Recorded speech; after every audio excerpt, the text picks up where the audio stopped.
मुझे आपका एहसान याद रहेगा। बहुत शुक्रिया आपका। कोई बात नहीं बेटा, जहाँ तुम जा रही हो वहां महफूज तो रहोगी ना? जी आप बिल्कुल बेफिक्र हो जाएं, दोस्त हैं मेरे।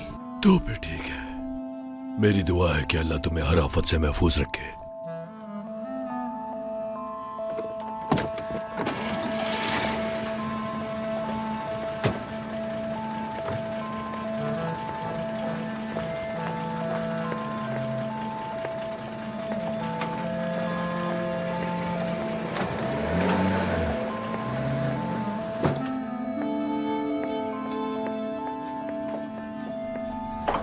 इफ़्फ़त साहिबा,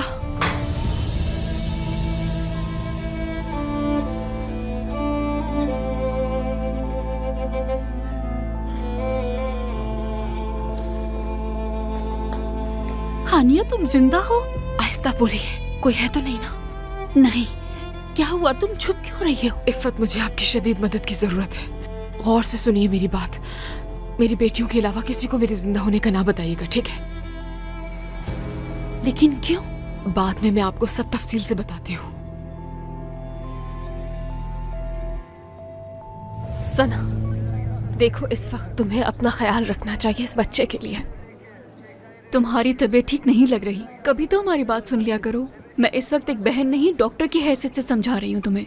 तुम्हें इस वक्त आराम करने की जरूरत है सना। लेकिन मैं नहीं जाना चाहती हूँ। ऐसा लगता है यहाँ से जाने का मतलब है कि उनको छोड़ रही हूँ।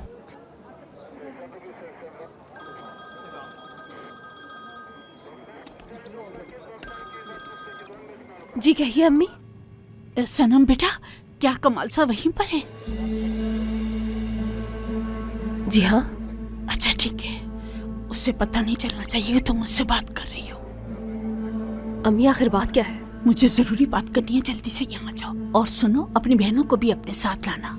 अम्मी हम अभी नहीं आ सकते हैं, आपको तो पता है बहुत मुश्किल है। तुम्हें कहा है ना जरूरी बात करनी है, जल्दी से यहाँ आओ। जल्दी करो। ठीक है अम्मी। मेरी अम्मी थी, फौरन हमें उनके घर आने के लिए कहा है। क्यों? इतना अर्जेंटली क्यों बुला रही है वो हमें? पता नहीं, लेकिन वो कह रही थी कि हमारे लिए बहुत जरूरी है। मुझे भी समझ नहीं आया। तुम लोग जा सकते हो, हम लोग यही हैं। हाँ बिल्कुल, कुछ पता चला तो तुम्हें फोन कर देंगे। सनम कहीं जा रही हो? सना को घर लेकर जा रहे हैं हम। क्या हुआ इसे? इसकी तबीयत ठीक नहीं है, इसीलिए हमें घर जाना होगा अभी। ठीक है, कुछ पता चला तो फोन कर दूंगा। ठीक है, शुक्रिया।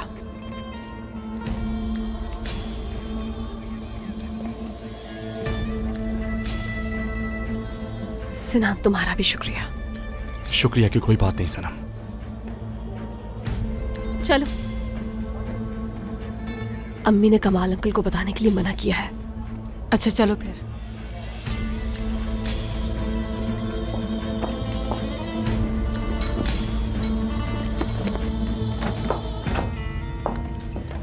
अम्मी, जल्दी से अंदर आओ और दरवाजा बंद कर दो।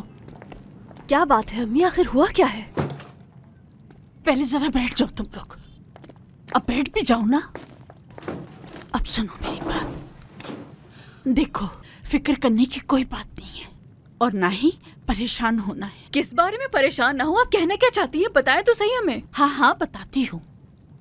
सना, तुम खास तौर पर रिलैक्स हो जाओ, परेशानी की बात नहीं है। आप बताएंगी भी ये हो क्या रहा है यहाँ?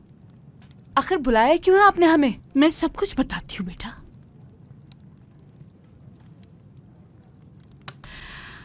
हानिया,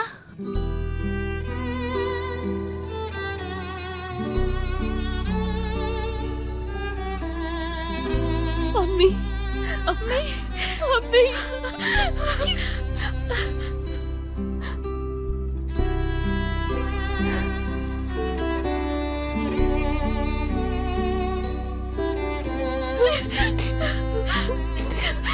अम्मी,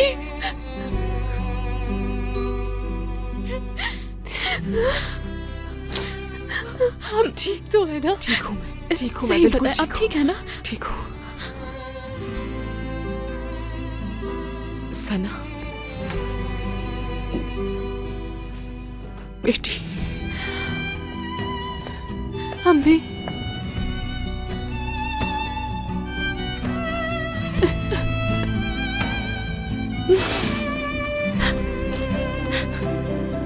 मेरी बेटी।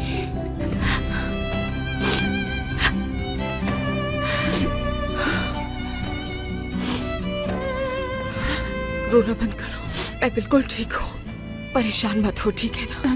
ठीक है। आ जाओ। अम्मी आप कहाँ थी? आपने हमें बताया क्यों नहीं? वो तुम्हारे अंकल हैं जिससे मैं छुप रही हूँ। लेकिन क्यों? क्योंकि वो बिल्कुल भी अच्छा इंसान नहीं है।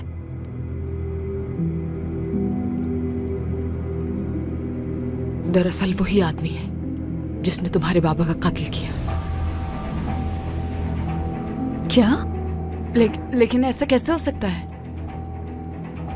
आप ये क्या कह रही हैं अम्मी?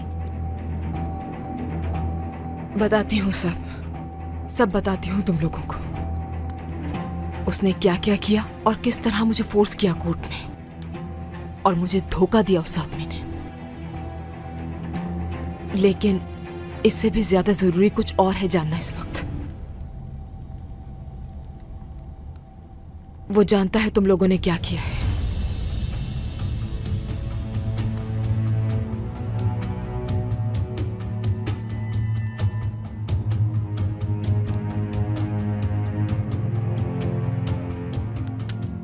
उसने तुम तीनों को देख लिया था। उसके पास सबूत भी है, तस्वीरें हैं उसके पास। क्या? इसीलिए उसने मुझे धमकाया, शादी के लिए जोर दिया। हम दोनों शादी के लिए ही जा रहे थे जब मैंने कार का स्टीयरिंग पकड़ लिया। मैं गाड़ी रोकना चाहती थी और एक्सीडेंट हो गया, लेकिन वो देखो फिर भी बच गया। पर इस एक्सीडेंट के साथ उसका फोन तो समंदर में चला गया। शायद सारे सबूत भी मिट गए होंगे। हाँ, लेकिन उनके पास कॉपीज भी तो हो सकती है ना, और हो सकता है कि वो ये भी जानते हो कि उसकी कब्र कहाँ पर है। हाँ बिल्कुल, उसे मालूम है कि कब्र कहाँ है। देखो, मेरे लिए कमाल के घर जाना बहुत जरूरी है। हो सकता है वहां सबूत हो, और अगर वहां किसी भी किस्म का कोई सबूत हुआ तो मैं वो चुरा लूंगी। हर हाल में तुम लोगों को बचाना चाहती हूँ मैं। आप क्या कह रही हैं? मुझे कुछ समझ नहीं आ रहा है। अंकल को ये सब मालूम है, और किस कब्र की बात हो रही है? सना बेटा, ये लोग बहुत बड़ी मुसीबत में हैं।